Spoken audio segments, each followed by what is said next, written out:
Welcome to Breakpoint this week. I'm Shane Morris. I'm here with John Stonestreet to talk about the stories of the week from a Christian worldview perspective. You can find links to all of the stories that we're talking about here by visiting breakpoint.org, where you'll also find commentaries and resources every day to help you live and think like a Christian in today's culture. John, have you seen that meme where the guy is looking at the clock and it says 11:59 p.m. December 31st, 2020, and he's smiling. He's like, it's almost over. And then it changes over to 11:60 p.m. December 32nd, 2020. I think that really encapsulates an attitude a lot of us have implicitly that maybe once this year's over, all of this stuff will end and it'll be better. The problem is, pandemics and economic turmoil and whatnot don't really care about what the calendar says. Yeah, they don't really watch the Dick Clark Rocking Eve, New Year's Rocking Eve show. Pandemics are waiting for that, to show up. And who's the guy now that does that for him? I have absolutely no idea. Really? Carson Daly? No, wrong one. Wrong former MTV. And I can't even remember who it is. We're gonna get tons of emails saying, you can't believe you know. Anyway, but yeah, you're right. They're not waiting for John Lennon to sing "Imagine" in New York City so that the world can get better again. And there's a serious point there too. I watched the video that our team put together. It's like a Colson Center year-end video.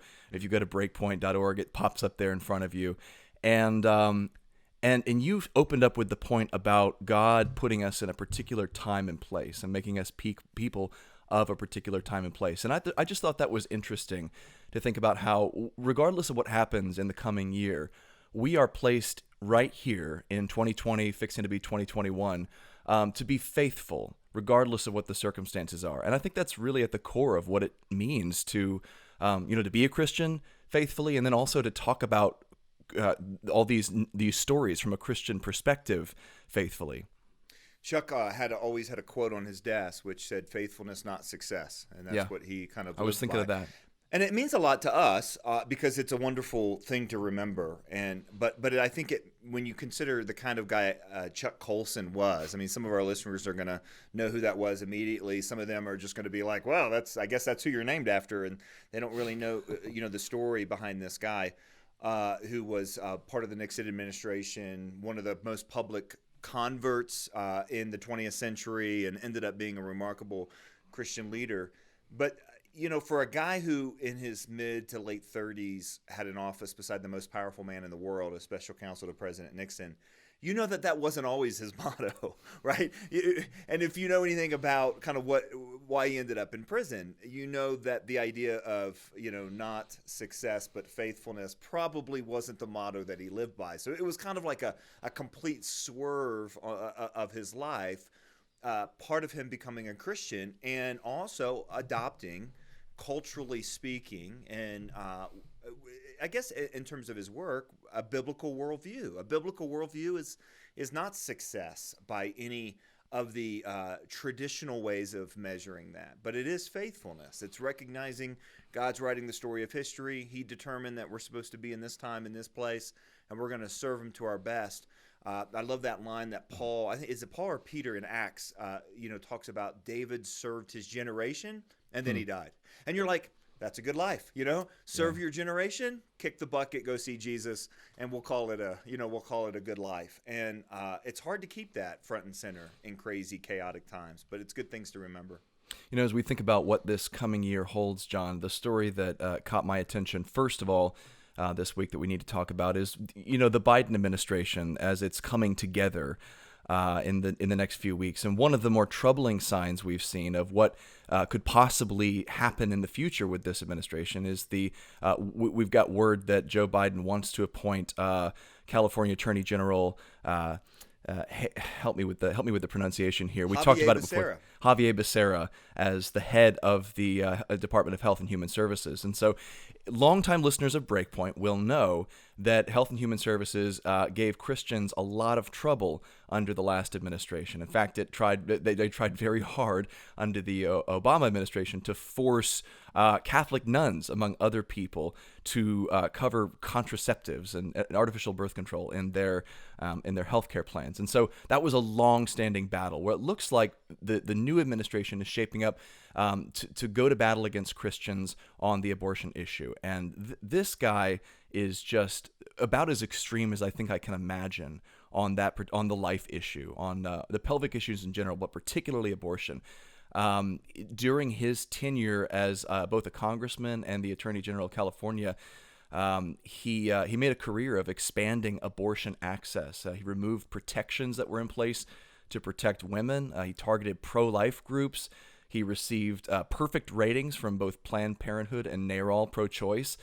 And as I understand it, he even was involved in the whole prosecution effort against David Dalladin and the Center for Medical Progress after they exposed Planned Parenthood's whole fetal body part selling operation. I mean, so this guy is, you know exactly where he stands on this issue, and if he's confirmed and heads up this part of the administration, then we could be looking at a really rocky road in the next few years for religious freedom and fresh challenges that may, involve the Supreme Court again.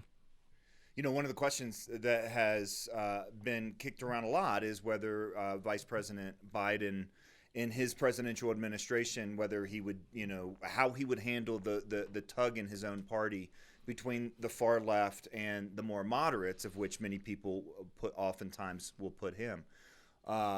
People forget. Or, by the way, let me finish that thought, or whether he would be basically it would be kind of 3.0 of the President Obama cabinet. And people forget, though, on issues of LGBTQ and on issues of life and abortion, particularly coming out of the Department of Health and Human Services, that there's really not a difference between the far radical left and moderate Democrats. The Democratic mainstream position is the far left extremist position. And you can see it most clearly in the last two attorneys general of the state of California. And one of those is Javier Becerra, and the one right before him is Kamala Harris. There we go. So, I mean, this is kind of this is what's populating the administration. Yeah. I think people have a pretty short memory of, I remember in 2016 when President Trump won that election, we used the phrase that this is a reprieve. This doesn't fix the problem. Salvation doesn't come in Air Force One. All the things that we try to talk about over and over and over to talk about that balance between politics and culture. And but we were coming out, and that idea of a reprieve felt like a big breath of fresh air, where at least we wouldn't have to defend ourselves and our deeply held beliefs and our place in public society and polite society. And we forget how much the last term of President Obama's presidency was driven by pro-LGBTQ and pro-abortion causes, both in domestic and foreign policy.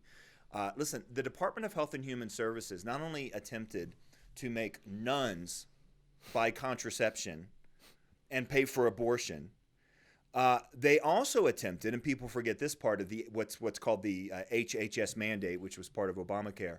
They also tried to define what counts as a religious organization and what doesn't. And not a single missions organization would have, by the letter of that policy, counted as a religious organization. Yeah. If I remember the criterion, it was if you serve anyone who's not a member of your organization, not part of it, then you don't count as exempt from the mandate. Yeah, who doesn't already agree with you. Right. And honestly, there were size limitations. So if you were a megachurch, no matter what, like if you were a Saddleback Church in Lakewood, California, you wouldn't have counted just because of the sheer size of it, not to mention they have a free healthcare clinic. So, that's what I think many people saw when they saw the nomination, or at least the announcement that Javier Becerra would be the nomination.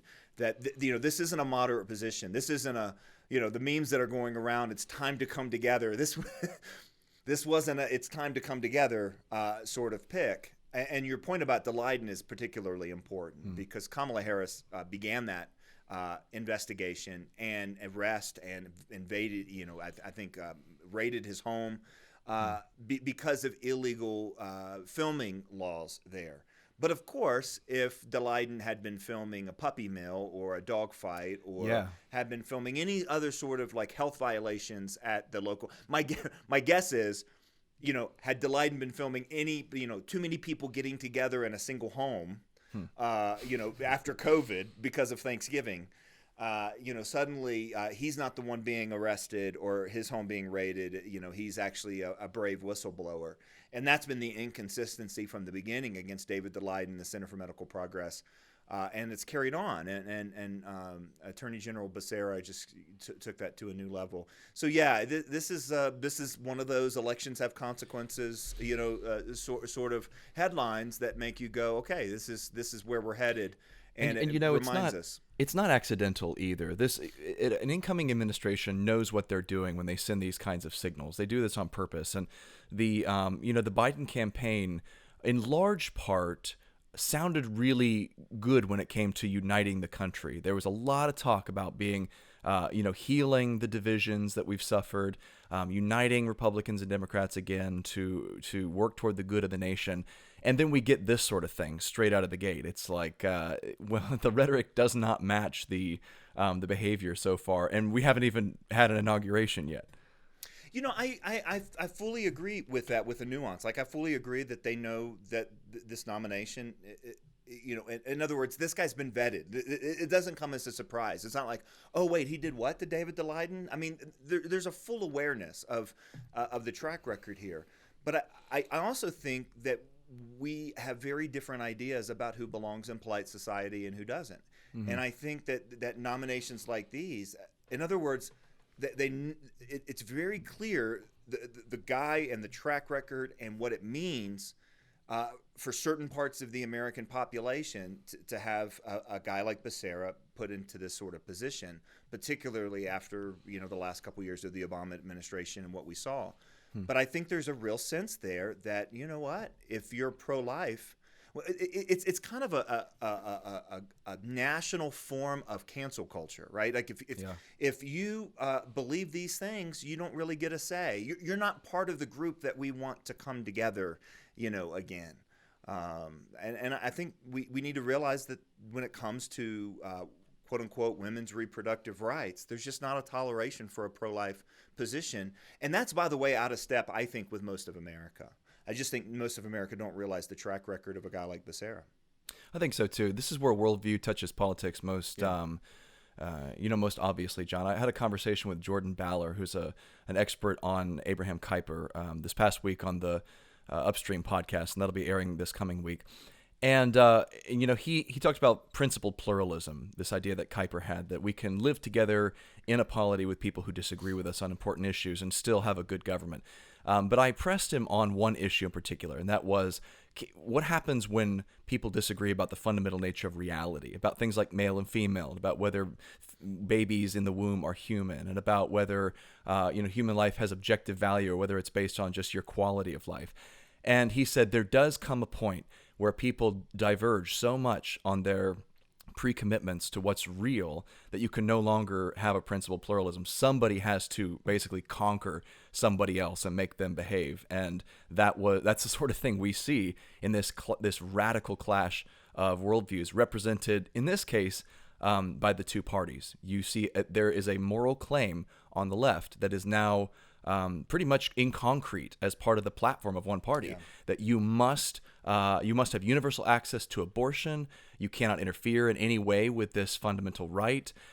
People can be whatever they choose to be, male, female, gay, lesbian, straight, whatever letter you choose, and everyone has to go along with that reality. And maybe we'll throw like an exception here or there for houses of worship. But that's as far as freedom of religion goes. It's a fundamentally different view of society, reality, and how we live together. And that's why we're seeing this friction. Yeah, I think that was a great question. I look forward to that interview because Jordan is a wonderful guy and a wonderful scholar of Abraham Kuyper with the Acton Institute. I think it's going to be a great conversation. But I've wondered about that idea of principled pluralism because when Kuyper advocated it, I think there were two things at play. Number one is largely he was talking about the relationship between Protestants and Catholics, Right. because of being at the beginning of the 1900s and seeing some of the religious wars that had just inflicted Europe. So that's the conversation that they're having. And of course, not too far away, you have Ireland and what's happening there with the Catholics and Protestants and so on. But also, there, like you said, it's one thing to disagree. Sorry, let me say it again. It's one thing to agree on what the common good is, but disagree how to get there. And then say, look, we need principled pluralism because we're all after the same thing. It's a completely different thing when you fundamentally disagree on what good and evil is, Right. on what the common good is, and what's the worst thing that could happen to the world. Who is the source of evil in a particular culture or in a particular cultural setting. And even this kind of lip service, like, you can believe what you want in the corner of your own hearts and homes and so on. That's not a pluralistic view at any level, because Christian doctors need to be certified to practice medicine. Christian nurses need to be certified. Christian teachers and educators need to as well. And that's where down the line, once you get into the public square, there's not much of a tolerance at all for another view. The next segment, we're going to talk a little bit about a story that illustrates this divide in what's acceptable in polite society and what's not. You're listening to Breakpoint This Week. We'll be back right after this. We're back here on Breakpoint This Week, talking about the stories of the week from a Christian worldview perspective. John, one story that hit the headlines just a few hours ago as we record this was the Federal Trade Commission's decision to sue to break up Facebook. This was on Wednesday. This happened. And they're asking a federal court to force the tech giant to sell off some of their assets like WhatsApp and Instagram and this sort of empire that Mark Zuckerberg has put together. And the reasoning is that of course, it's the typical antitrust reasoning that Facebook has maintained this monopoly position by buying up their competitors. But I think the subtext of it is really that Facebook has become this titan, along with a couple other social media outlets, that has has the power to influence public opinion and public action in a way that is dangerous, in a way that is actually detrimental to our society. And that a lot of what we're seeing right now in terms of political heat rather than light is due to the way social media algorithms work on people. And so that's not explicitly part of the suit as far as I can tell, but it's definitely part of the subtext and something that we would be interested in talking about, because my goodness, social media has definitely heated things up. Yeah, the 21st century is full of such contrast and such contradictory realities, right? I love the fact, for example, that I've got dear friends in other parts of the world, and I can immediately pick up my phone and look some of my dear friends in the face that I haven't seen for 10 years who live in New Zealand and Australia. And that same thing that can keep me connected with somebody on the other side of the world can keep me from being connected with my own kids, right? The same device.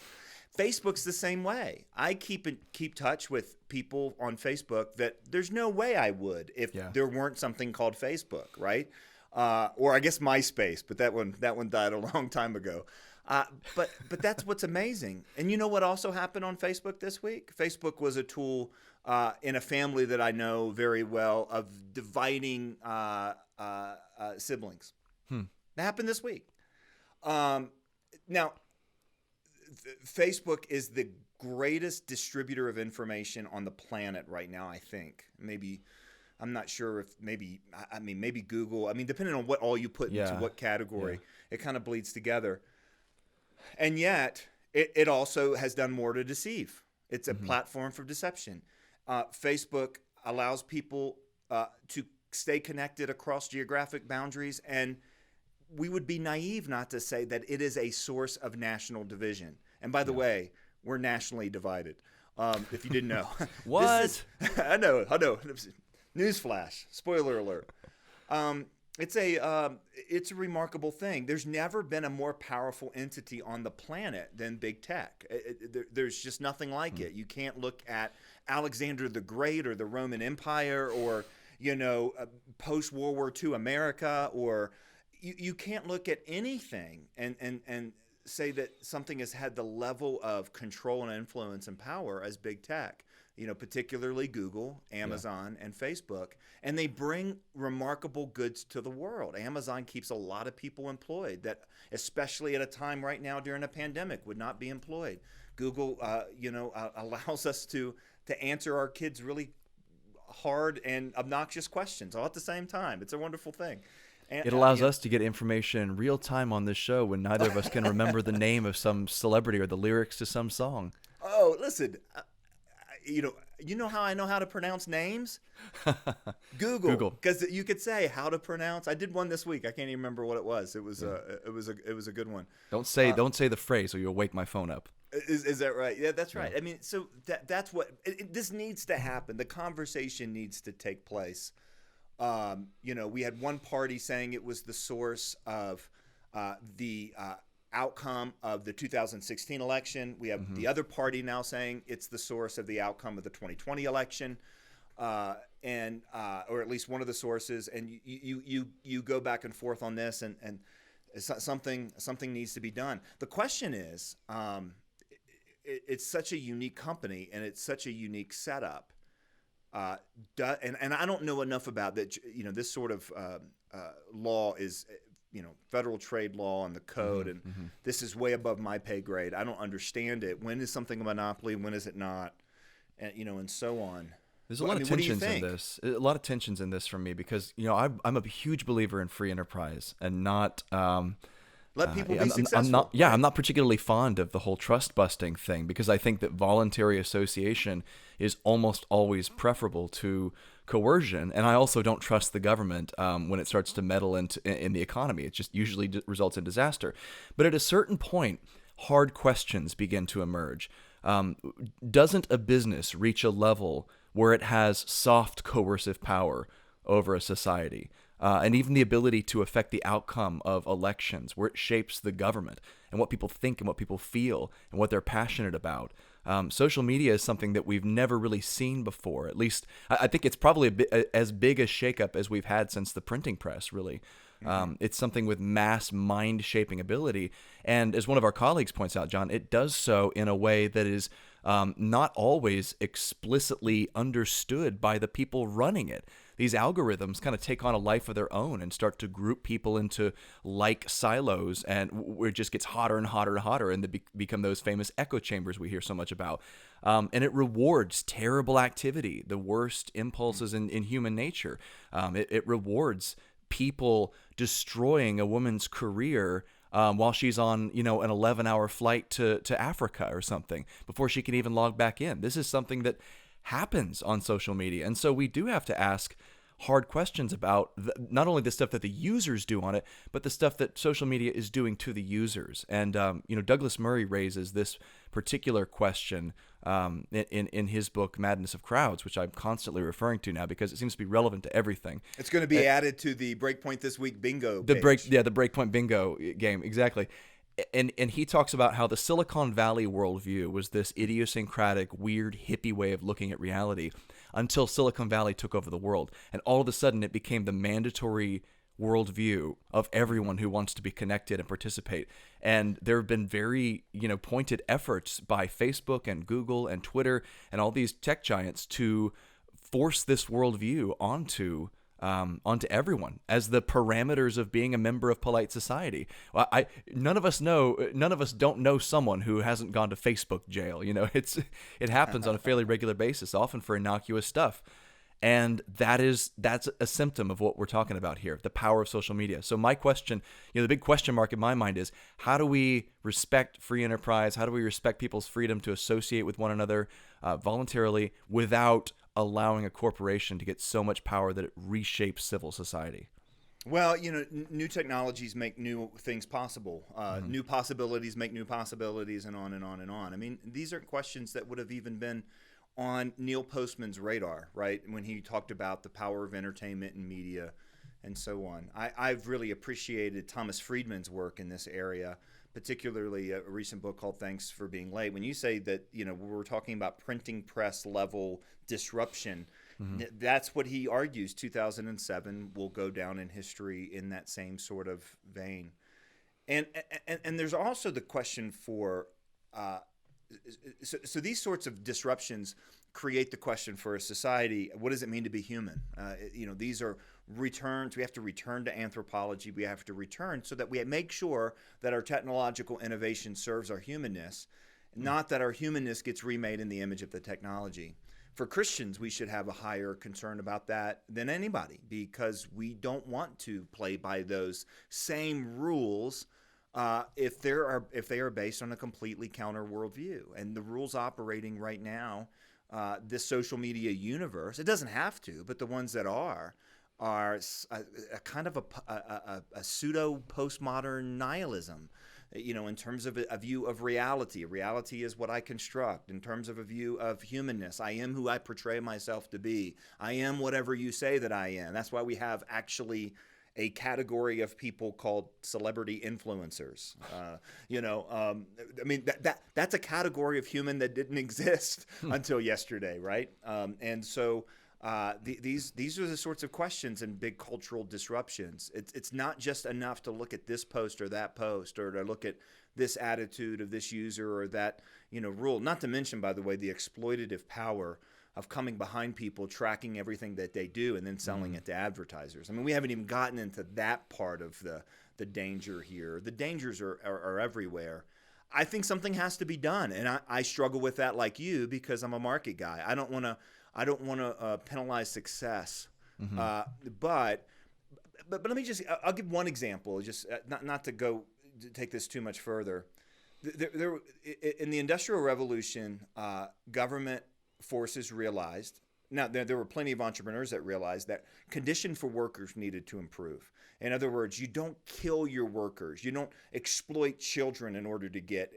It's at the end of the day, in the long-term view, it's bad for society, so it's bad for profits. But also, it's just that's when government needs to step in to protect people. I don't know if you've heard this or seen some of these interviews with people who moderate content for Facebook. Yes. They're in a mental health crisis. It's just so destructive to them to see what gets posted on Facebook. Which reflects how bad culture is, right? Yeah. But if you read the worst sweatshop sorts of stories from developing nations, or the worst Charles Dickens novel description of pre-Victorian England, it doesn't hold a candle to the conditions.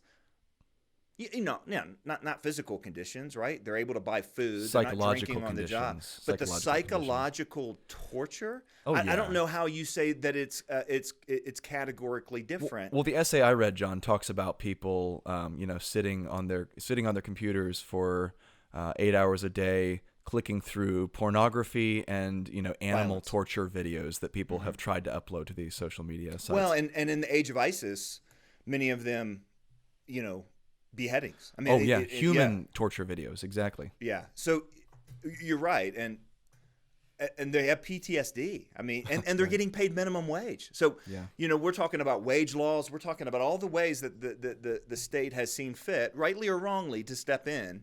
Sometimes rightly, sometimes wrongly, sometimes rightly motivated but wrongly enacted. I mean, all that's part of history.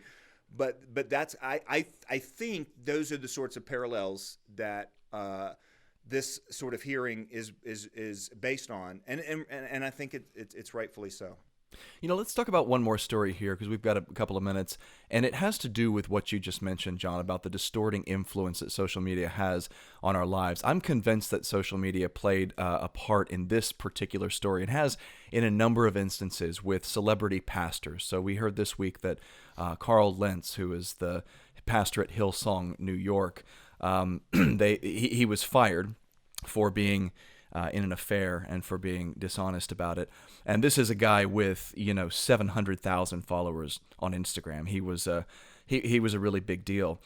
And one of the things that clearly comes out of this story is not just the problem with celebrity pastorships in general, but with the distorting influence that fame, particularly fame in the electronic world, has on someone. I mean, a pastor is a shepherd, someone called to be uniquely, spiritually, intimately involved in the lives of his sheep, of his congregation. And social media pulls pastors in the opposite direction. It says, cultivate an online following, cultivate people who glorify you, and want to like and react to all your photos and repost everything. And the distorting influence there, I think, is probably darn near irresistible for a human, at least over the long term. I don't even know how you stand up to that kind of thing. And when when it gets reinforced by a bunch of celebrities showing up at your church, it just builds this culture that we read about in the New York Times or in The Spectator when Ben Sixsmith wrote his piece on Carl Lentz and the whole celebrity pastor phenomenon, where he says that you got a tier system developing in this church where Justin Bieber shows up and he's given the star treatment, but other members of the church are basically ignored. I think social media plays into this, and something that a guy I follow on Twitter, Samuel James, pointed out.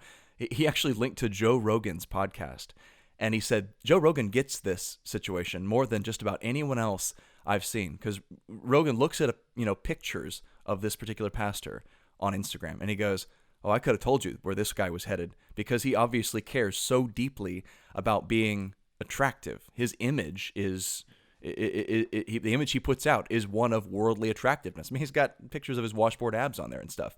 It's not a surprise, as much as it is surprising when some people fall, that this particular guy fell, and that there are opportunities there that social media affords that wouldn't have been there in prior generations. I just find that connection, that possible causal influence, interesting.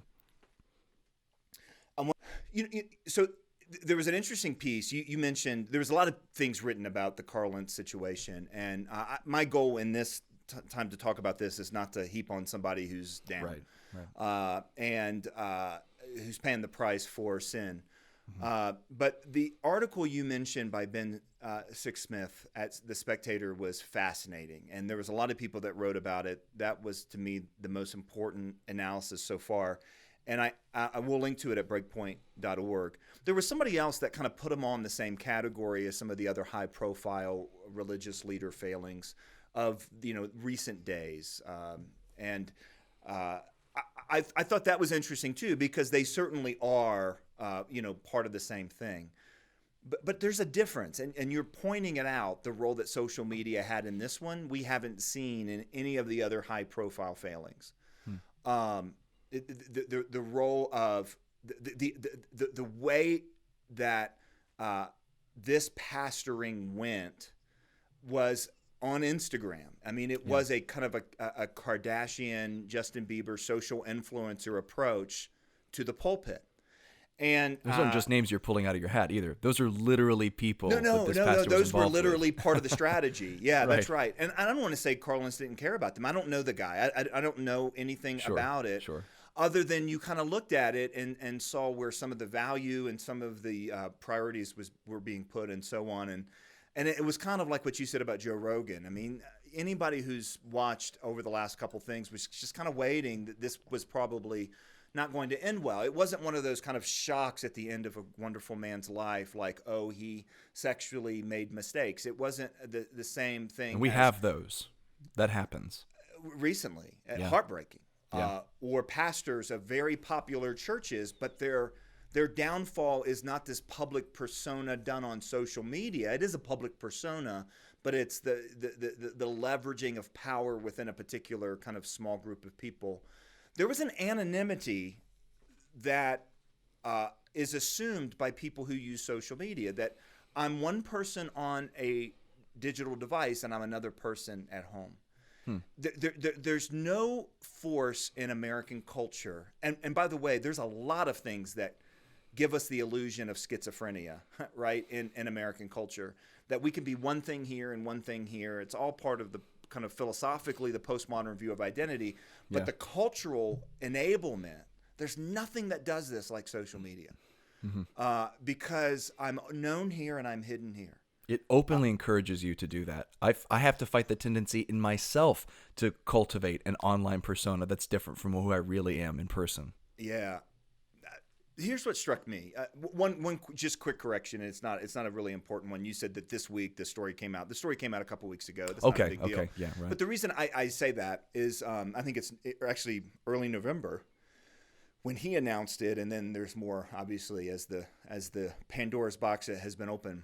But it was about that same week where I heard of the death of a man that was a part of my life growing up, and at the time, he wasn't a very important part of my life. His name was Lee Stone in Northern Virginia. He was quietly a part of my life because at the little Christian school that I went to, he volunteer coached the girls' basketball team. And when my sister, that's 7 years older than me, played for him. And that was the first time I knew him. I was a kid. Then I loved basketball. I was really pretty good at it, and so, but he was the girls' coach and I was the guys' coach, so we would just kind of rub shoulders here and there, and he was always nice and encouraging to my family and to the friends that I had who played on the girls' basketball team, and then we would both work together at basketball camps in the summer. He also, though, as I came to realize, he ran the rescue mission in town. It wasn't a big one. I think they had, I don't know, less than 30 beds. So he spent 3.5 decades, Shane, working with drunks, addicts, the homeless. My guess is there were weeks and weeks on, and maybe years on end, he's working with the same drunks and the same addicts. And not only that, I found out later, and I didn't know this growing up, but I found out later, he pastored a little old country Baptist church for 3 decades. He passed away about the same time this story came out. And what brought it to my attention was, you see young guys that are kind of up and coming and they want to be speakers and they want to be pastors and they want to, help people find Jesus and really good motivation. And there was just a handful of them that came across my radar. And I just wanted to scream at them, look, you have a choice. Build your career around this direction or build this career like Lee Stone. And I just want to scream to everybody. And it was a humbling thing for me to think about this as well. Like, be a Lee Stone. Because what I saw, and again, it was on Facebook, which is ironic, because that's where you find out about these things, right? And that's where I reached out to some of his grandkids who I've known for years and knew well. But what I saw was tribute after tribute after tribute after tribute after tribute after tribute after tribute after tribute pour in for this man who never had an Instagram account, I assure you. Yeah. And spent his life telling drunks about Jesus. And you just look at it and you go, which life had more impact? Which life made a bigger difference? Which person do I want to be like? One of the things, and you can attest to this, Chuck Colson, especially at a particular point in time, was famous. But he wasn't a celebrity. There was a depth and a humility to this guy. I mean, it wasn't that he wasn't gifted and he wasn't great and he wasn't super smart. He was always the smartest guy in the room, and that always came out. Yeah. But he always came across as a remarkably humble sort of guy. And I just think of that, and there's such a stark difference. And to your point, I'm just not sure. We have celebrity pastors. We always have had them. They've been in different situations. We've had celebrity pastor blow-ups. This is nothing new. But there's something about this that Facebook, social media, Instagram enables. It's like fuel on a fire that's burning out of control or something like that. To me, it was just a stark difference, and I thank God for a guy like Lee Stone who just lived faithfully. I mean, he impacted my life. I didn't know him very well at all, but I tell you what, now a faithful life is. What did we start with? You started with this line, right? Chuck Colson talking faithfulness, about not success. Faithfulness, not success. I mean, I don't think we planned this perfect 180 back to where we began, but it's exactly kind of where we are. Well, if I could, draw the common factor between these two guys, you're talking about Chuck and Lee Stone, I think probably it'd be others focusedness, if you can put it that way. They're focused primarily outward, not inward, into glorifying themselves. And Jesus talked a lot about going into your closet and praying to him who sees in secret, and doing your good deeds, not before men, but before God, because he sees them and he'll reward you for them. And that's the sort of attitude that I see in the two men you're talking about, and the sort of attitude that really is essential for shepherds in Christ's church, that other-centeredness. And you know what? We're going to find out someday when all things are revealed and the the hay of our works burns away and the jewels and gold are left behind, who really made a difference in people's lives. And I'll tell you what, John, I doubt it's going to be the people who have the most Instagram followers. You're listening to Breakpoint This Week. We'll be back right after this. John, for my recommendation this week, I want to pull yet another gem that I've encountered in my studies in seminary. And I'll tell you what, this is one that I feel guilty for not having read before because it's so short, but it's so profound and powerful. And it is C.S. Lewis's essay on the efficacy of prayer from The World's Last Night and other essays. It's short, it's only a few pages long, but he gets to the heart of the question, what does it mean to pray to God and expect it to come true? What does it mean to pray, thy kingdom come, thy will be done on earth as it is in heaven? Lewis was a man who did not offer a lot of pat answers on the question of prayer. And his answer to the thorny question, which he raises elsewhere as well, in another essay, I think it was delivered to a theological society, and he talks about the problem without a solution is, how do we reconcile all the scriptures passages that say, pray for what you raise petitionary prayers to God, but then say, but not my will, but thine be done. And the passages that seem to say, well, ask whatever you want in my name and you'll get it. Or where 2 or 3 are gathered in my name, whatever they ask, I'll give it to them. Or if your child asks you for, bread, will you give him a stone? If you ask for fish, will you give him a scorpion or a serpent? And Lewis works very hard to reconcile these two. And ultimately, he says you can't scientifically assess the effectiveness of prayer. You can't put it under a microscope, run controls on it, pray for, everyone in one hospital for a couple of weeks and nobody in the other hospital, and then see who gets better. Because you're violating the very nature of prayer by doing that. His key insight in this essay that I love so much was to break us. He doesn't answer that question so much as he applies it to everything. And he says, hey, guess what? We may not be able to draw a precise causal link between my having had this nagging feeling that I should go get a haircut today and my barber saying when I showed up, thank God, I've been praying that you would come here today. But we can't do that with our human relationships either. You can't necessarily say that just because that your wife married you because you asked her to. It may very well be that you asked her to because she decided to marry you beforehand and had set up a particularly meaningful conversation a couple nights before that inspired you to move in that direction. So he takes apart the causal chain of human relationships and he says, look, at the end of the day, guys, all we can do is have relationships with each other and ask one another for our bequests and then just work together in love from that perspective. And he said, if you think that prayer is scientific and you can prove that it works and there's a formula you can use that will guarantee that God does something for you, then you have the Son of God to contend with, because he prayed that God would do stuff for him and God didn't do some things. He said no to him when he prayed in the garden that this cup would pass from me. God said, no, my will's different from what yours is, to his human son, his son in his human nature. And so it's just a fantastic meditation on what it means to pray, why we pray, and what we can expect from God in return. I can't recommend it enough. Well, that's a good one. I want to recommend this week something that's going to take place, but it's going to require a little bit of homework.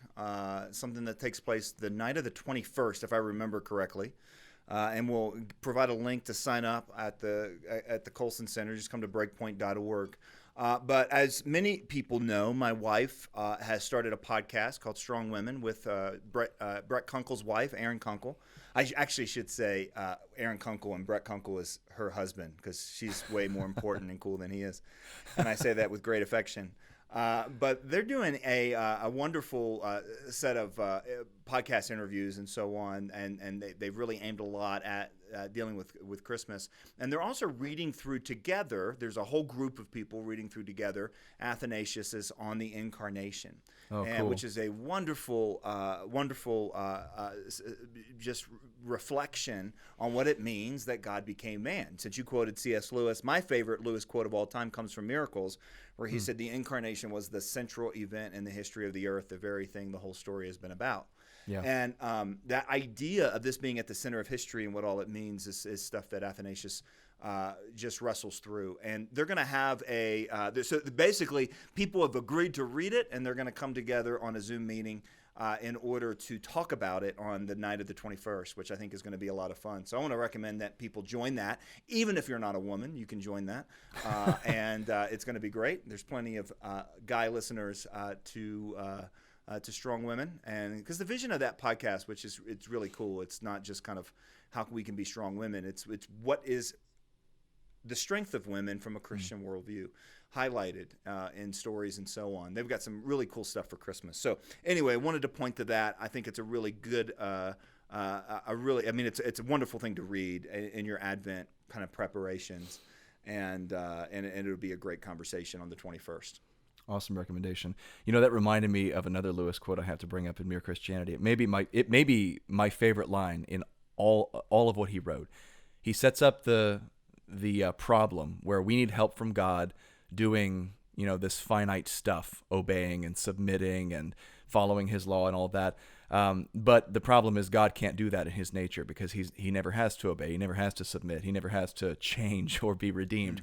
And then Lewis says, he has a paragraph break, and then he says, but supposing God became a man. And then he just unpacks the value of the incarnation. It's like, whoa, I get it now. I understand. And it just sets everything on its head, and sets you up well for Christmas too. So great recommendation, John. Well, that's all the time we have for today, folks. Head on over to breakpoint.org for links to all of the stories that we've mentioned on today's program, as well as a wealth of always fresh resources to help you live and think like a Christian in today's culture. For John and the Colson Center, I'm Shane Morris. Thanks so much for listening.